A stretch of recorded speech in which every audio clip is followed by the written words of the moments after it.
Hey welcome back to my channel খাদ্য রসিক। তো আজ আমি বানাতে চলেছি শিমের বাহার। চলো দেখে নেওয়া যাক কীভাবে বানাচ্ছি। তো আমি এখানে কড়াইয়ের মধ্যে সর্ষের তেল বসিয়ে দিয়েছি। তেলটা আমার গরম হয়ে গেছে। এরপরে আমি 5 ফোড়ন দিয়ে দিলাম। এরপরে আমি কিছুটা পেঁয়াজ কুচি দিয়ে দিলাম। পেঁয়াজটাকে আমি হালকা করে ভেজে নিচ্ছি, খুব এটা বেশি ভাজবো না।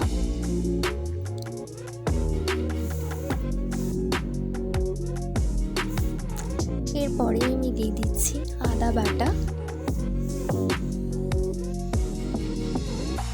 দিয়ে ভালো করে আমি কষিয়ে নিচ্ছি। এরপরে আমি টমেটোর টুকরোগুলো দিয়ে দিলাম, দিয়ে ভালো করে আমি সমস্ত উপকরণগুলোকে মিশিয়ে নিচ্ছি।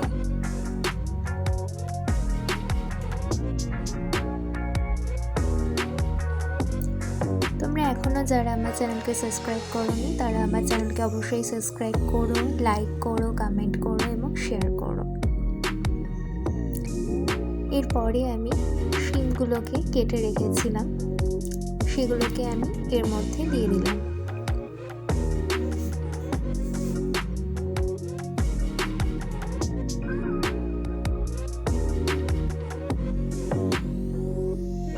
তার সাথে আমি হলুদ দিয়ে দিচ্ছি। এরপরে আমি দিয়ে দিলাম ধনে গুঁড়ো।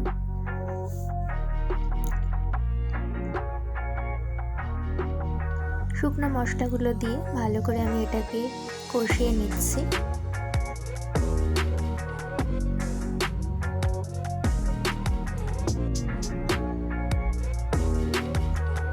এরপরে আমি দিয়ে দিচ্ছি আন্দাজ মতো নুন।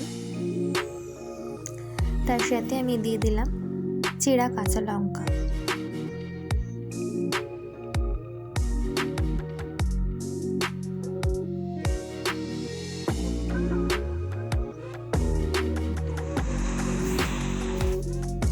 এরপরে আমি মশলা ধোয়া বাটির জলটা দিয়ে দিলাম।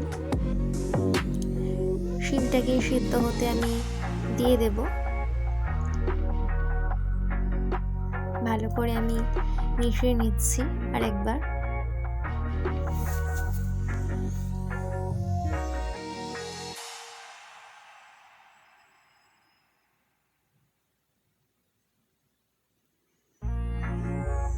তো আমার শিমটা হয়ে গেছে সিদ্ধ। এর উপরে আমি জাস্ট কালারের জন্য কাশ্মীরি লঙ্কা গুঁড়ো দিয়ে দিলাম।